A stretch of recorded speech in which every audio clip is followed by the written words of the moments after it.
era para ser um passeio, uma expedição para ficar frente a frente aos destroços do navio mais famoso do mundo, o Titanic. A aventura milionária acabou de forma trágica com a morte dos 5 passageiros. O submarino não conseguiu terminar a viagem. Naufragou nas mesmas águas que engoliram o Titanic há mais de 100 anos. Mas afinal, o que aconteceu? E quem eram esses tripulantes donos de fortunas dispostos a se arriscar tanto? Um gigante, submerso há 111 anos. Chegar bem perto dos destroços do Titanic era o objetivo de uma expedição que prometia experiências inesquecíveis. Mas terminou de forma trágica. Um submersível é um veículo pequeno projetado para operar debaixo d'água. Com 5 pessoas a bordo, o Titã sofreu uma implosão catastrófica, de acordo com a Guarda Costeira Americana. Todos os passageiros morreram. Mas o que pode ter provocado esse processo? Tem que ser feito de forma segura, não com uma embarcação como essa, que é praticamente uma embarcação experimental, né? A expedição começou na sexta-feira, 16 de junho. Um navio partiu da costa de St. John's, em Newfoundland, no Canadá, a cerca de 700 quilômetros de onde estão os destroços do Titanic, no Atlântico Norte. O serviço é operado pela empresa OceanGate. Para participar da viagem ao Titanic, é preciso desembolsar $250 mil, mais de R$1 milhão. No domingo, depois de 2 dias de deslocamento e preparação, os tripulantes do Titã começaram a descida até o Titanic. A expectativa era que essa etapa inicial demorasse cerca de 2 horas. Mas depois de 1 hora e 45 minutos de viagem, o submersível perdeu contato com os coordenadores da expedição.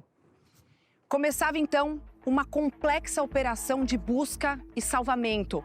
A base da Guarda Costeira Americana liderou grande parte dos esforços, que envolveram navios, aviões, veículos marítimos não tripulados e equipes de outros países. O ponto exato onde está naufragado o Titanic fica a 900 milhas ou cerca de 1.500 quilômetros aqui de Boston, no estado de Massachusetts. O início de uma corrida contra o tempo, já que a reserva de oxigênio disponível na embarcação era de 96 horas. A área de busca coberta pelas equipes foi de 20 mil quilômetros quadrados, o que corresponde a 17 vezes o tamanho da cidade de São Paulo. O desafio incluía ainda águas profundas, um território inexplorado. Isso porque os destroços do Titanic estão a 3.800 metros de profundidade da superfície, quase 4 quilômetros. Só para se ter uma perspectiva, o Morro do Corcovado, no Rio de Janeiro, mede 710 metros. O Burj Khalifa, o prédio mais alto do mundo, que fica em Dubai, 828 metros. Já o Pico da Neblina, o ponto mais alto do Brasil, tem 2.995 metros. É como se para chegar até o Titanic fosse preciso percorrer a distância equivalente a todo o Monte Fuji no Japão, que tem mais de 3.700 metros, embaixo do oceano. Na última quinta-feira, quando chegou ao fim a reserva de oxigênio do veículo, uma sonda submarina encontrou destroços na área de buscas no fundo do Atlântico. Em entrevista coletiva, o contra-almirante da Marinha Americana, John Malger, disse à imprensa que o material encontrado era da embarcação desaparecida e estava a cerca de 500 metros dos destroços do Titanic. Approximately 1,600 feet from the bow of the Titanic on the seafloor. Mas isso não põe fim aos questionamentos sobre o desfecho do Titã. Em 2018, um gerente de operações marítimas da OceanGate fez um alerta. O casco da embarcação não era resistente o suficiente para chegar ao Titanic. A empresa se recusou a fazer a melhoria e demitiu o funcionário. Mas afinal, O submersível era capaz de resistir a águas tão profundas? E quem eram esses tripulantes que estavam dispostos a arriscar a própria vida? Daqui a pouco você vai ver. Uma embarcação experimental controlada por um joystick de videogame. Com uma janela certificada apenas para pressões de até 1.300 metros e navegando às cegas, sem GPS. Para entender os riscos, nossa equipe embarcou em um submarino militar. 18 anos em atividade e mais de 25 mil horas de imersão. O submarino Ticuna é um dos 5 da frota brasileira e está atracado no Arsenal de Marinha, no Rio de Janeiro. Com 62 metros de comprimento e capacidade para 44 tripulantes, a estrutura é grande, mas aqui dentro tudo é bem estreito. O dormitório, por exemplo, é pequeno. Mas, mesmo assim, a realidade dentro desse submarino de guerra é bem diferente da vivida no submersível. Construído em titânio e fibra de carbono, o Titã pesava quase 10 toneladas. Tinha 6,5 metros de comprimento por 3 metros de largura e capacidade para 5 pessoas. Um membro da tripulação que controlava o submersível e 4 passageiros. No caso específico do submarino da Marinha do Brasil, a gente utiliza esse equipamento aqui, que é um controle de governo em profundidade, que tem a resiliência necessária para o submarino entrar em combate. O comandante também deixa claro a fragilidade de um submersível como o Titã. Isso acontece porque ele é dependente de um navio-mãe. Qualquer falha em qualquer sistema efetivo relacionado com o sistema de comunicação desse submersível pode levar a uma perda de comunicação. Todos os equipamentos mais robustos normalmente ficam no navio que está na superfície. Para ele, não há como ignorar os perigos de uma viagem como essa. São atividades de risco.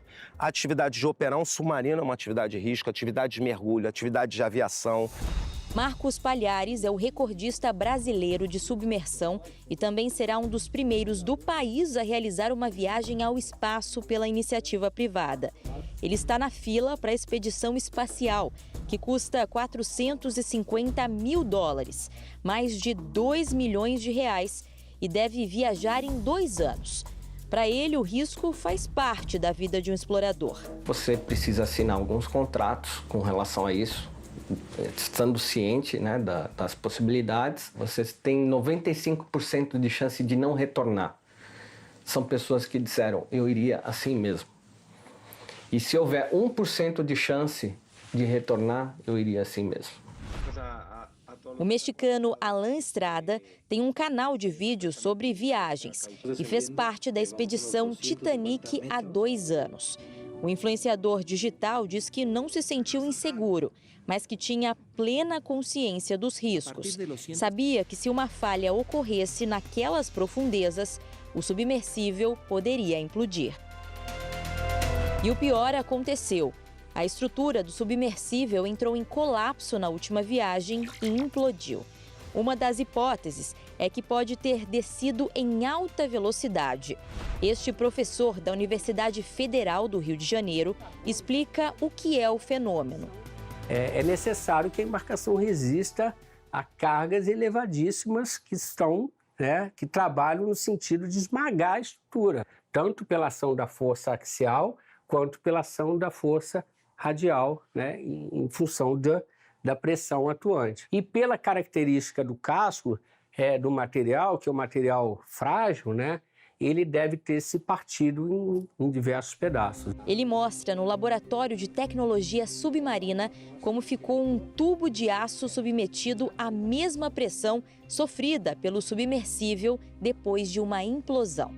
O aço, ele resiste quase tanto na mesma intensidade na tração e na compressão, o que não acontece com a fibra de carbono. Repara que todas essas estruturas, né, quando submetidas a pressão elevadas, elas esmagam como um tubo de pasta de dente. Os tripulantes do Titã morreram instantaneamente. E eu acho que houve, nesse caso, uma negligência muito grande da empresa.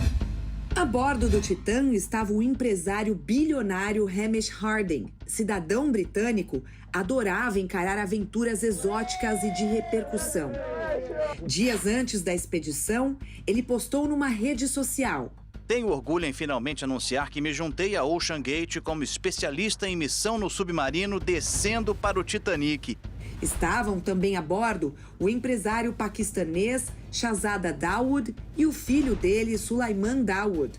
E ainda o ex-comandante da Marinha Francesa, Paul-Henri Nargolet, um reconhecido explorador do fundo do mar e apelidado de Senhor Titanic. E Stockton Rush, piloto e dono da empresa Ocean Gate, responsável pela viagem. O mesmo que demitiu o funcionário quando foi alertado sobre a falta de segurança do submersível. Segundo a imprensa britânica, em uma troca de e-mails com um especialista, Stockton Rush foi avisado que era melhor suspender as expedições até que o submarino fosse avaliado por um órgão independente. Stockton respondeu que estava cansado de quem tentava usar a segurança para impedir a inovação. E uma coincidência que deixa essa história ainda mais marcante. Wendy Rush, esposa de Stockton Rush, é descendente de 2 famosos passageiros da primeira classe que morreram quando o Titanic afundou: Isadora Straus e a esposa dele, Ida. Depois da confirmação das mortes, a Ocean Gate afirmou que os tripulantes do Titã eram grandes exploradores que compartilhavam uma profunda paixão por conhecer os oceanos. Antes de embarcarem rumo à expedição, os passageiros assinaram um termo que dizia que o submersível não era certificado e que existia risco de ferimentos físicos, trauma emocional e até de morte. O documento isenta a empresa de qualquer responsabilidade pelo acidente. James Cameron, diretor canadense do filme Titanic, vê semelhanças entre o que aconteceu com o submarino e o famoso naufrágio em 1912, uma vez que o capitão bateu o navio em um iceberg, mesmo depois de a tripulação ter sido avisada sobre o obstáculo. As 2 tragédias são sobre avisos ignorados e custaram vidas, disse Cameron.